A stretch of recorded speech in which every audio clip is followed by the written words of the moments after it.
there, it's Natasha, and thank you so much for joining me today. Today I wanted to show you a couple of really easy, my quick kind of go-to cards for guys. These are cards when I don't have a whole lot of time to spend, and when I'm looking at my stash. For example, this Honeybee Great Outdoors 6x6 pad here, this is kind of the front of each one of my paper pads. So I kind of store all the little leftovers and bits and pieces and scraps at the front, and then that way I kind of know to go there first to see if I can find the piece that will fit. However, sometimes these pieces just get to be quite a lot, and I need to kind of remember to make a project using up the scraps of my paper pads. Sometimes I have to kind of remind myself to do it actually on purpose. And sometimes that involves challenging myself with what kind of shapes are left with these scraps and what kind of pieces I have left. There are really big scraps in this bit, don't get me wrong, so this makes today's task really easy, but all I am going to do is go through and cut some strips from these. These cards are kind of nothing shocking or nothing absolutely crazy and new. I'm just showing you my ideas for guy cards that I tend to use, and these are the easy ones that don't take too much effort or too much time. I don't really have to think too hard. I kind of just go ahead and create. And then I will tell you already that I have another video filmed, a very cool technique that is using the scraps from these cards that I created today. So kind of scraps from scraps. I'm going to make another couple of cards to show you. So I'm going through and just checking if there's any more pieces that I want to cut off the paper pads, but I went through and cut some strips. They're different sizes at the moment. You can either choose to have the same size or different sizes, 1/2 inch, 1/4 of an inch, 3/4 of an inch, or all different sizes, whatever works well for you. For this first card, I am starting off with a 4 1/4 by 5.5 inch piece of card front. Now, I think I end up trimming this down a little bit later on, but I have all of my card fronts cut to this size. I find this easiest, and it means that I can just kind of grab and go and cut things down later on. The piece of paper that I use are 8.5 by 11, so that means it fits really nicely to cut these down to be 4 1/4 by 5.5 inches each. I am using a ruler to kind of make sure the first piece here is relatively straight. I don't need perfect in my card making. I don't aim for perfect, but I do try to get it the best that I can. And then I'm just using some liquid glue. This is the Ranger Multi-Medium in the matte finish. However, you could just as easy use a tape runner on the back of these, or pop a little bit of double-sided tape down the middle there, whatever you find easiest to adhere things with, as long as it makes sure that things are going to be permanent and are not going to move. So whilst I've got all my scraps out and my glue out, I am going to start placing down all of the pieces for this design. Again, this is nothing brand new and nothing crazy. This is just popping the strips down on the paper and how I finish off these kind of gorgeous, quick and easy guys card. Now, the one thing that I do find helps me so much when I come to creating these cards is keeping the scraps all from the same paper pad. Most often, if it is not your forte to kind of choose patterns and things that go together, then I do find that using the same paper pad, most of the patterns will coordinate and most of the colors, most importantly, will coordinate. So that doesn't mean all go with all, but in general, that's kind of your safest bet if this is something that you find really challenging or really tricky.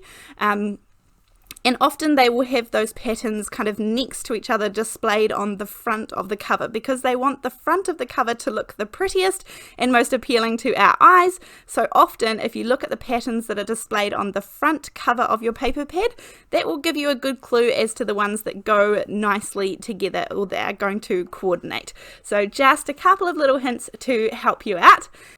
Also, I usually pop all of the links to the items that I'm using down in the description of the video below, and I will try to do that. I think that some of these have been discontinued.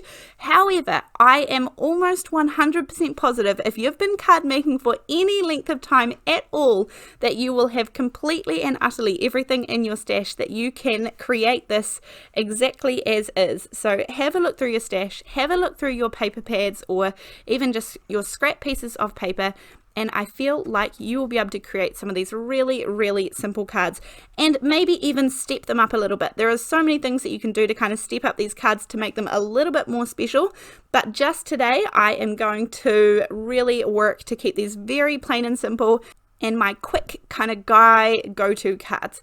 So all of the scraps that I cut off here, sometimes halfway through a project, I will cut off the scraps because I think I can reuse them again on the card. So I've been able to do that a little bit here.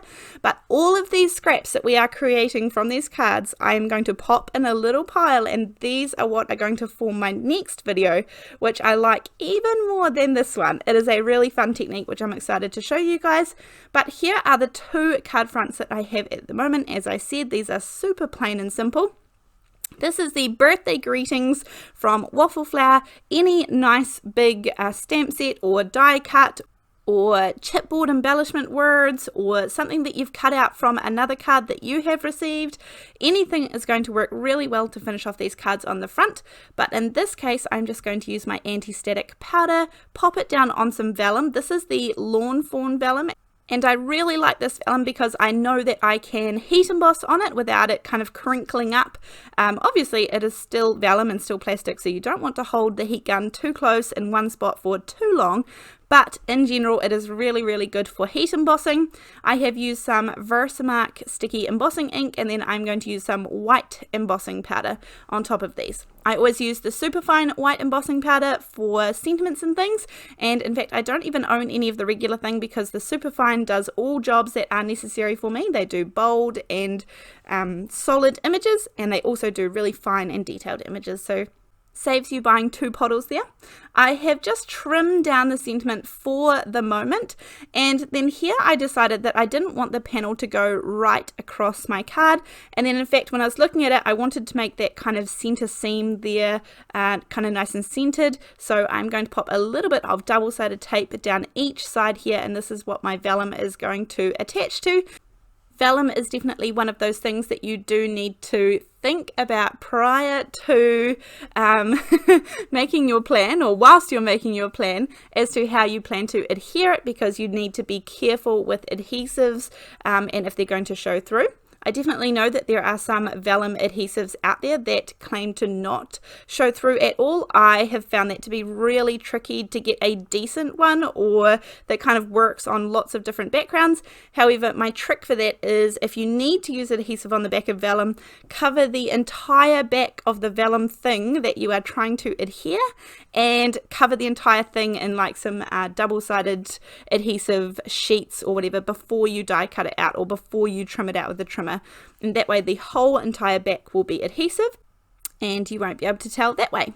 Now here I have just taken this happy birthday die. This is from one of the Tim Holtz ones, and because this is super fine and delicate, I am going to pop out a little bit of glue down. This is just the same Ranger Multi-Medium in the matte finish. Then I'm using a makeup sponge that I am going to sponge onto the back of the letters, and then place these down on a vellum circle. I actually already had this circle in my stash. It was just sitting there looking at me begging to be used, so that's what made me use the circle.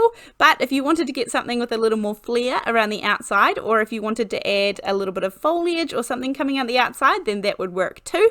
As I said, this is just kind of the really base version of these cards, the simplified, basic, clean version of these cards, and there are so many amazing things that you could do to jazz these up and kind of put your spin on it. So I'm hopefully just giving you the really base ideas of what I do, and hopefully that's useful in some way.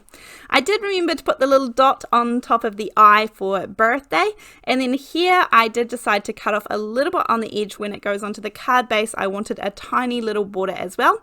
I did run this panel through an embossing folder, which I forgot to say before, and that kind of makes it have a really cohesive look with all of those strips, and it definitely kind of forces the strips down into the paper so that you can barely tell they are separate pieces, separate strips put on top of the card front, if that makes sense. So I really like running it through an embossing folder for that reason. It makes it kind of all meld together. And then here when I put it down onto the 4 1/4 by 5.5 inch card base, you can really see those extra little frames, the left and the right, that kind of give it just that extra little bit of dimension, seeing as we put foam tape on the back. Now I am putting the tiniest little dots of the glue here just behind the letters. I do not want any of it to kind of mush out the sides or anything, so really small little dabs. And then I will pop this down where I want it to go, and then I will pop an acrylic block on top just so that it dries, because there's not a whole lot holding it, and that's why it's really important to have a nice strong glue if that's all you are going to do. These are a couple of my really simple cards. I hope that you have enjoyed this video and perhaps it has inspired you or reminded you of these techniques. I'm going to add a couple of little Nuvo drops, and that is going to finish it off for today. I think the Nuvo drops really kind of just top it off and give it that little bit of something. Thank you so much, and I look forward to seeing you in the next video. Thanks, bye!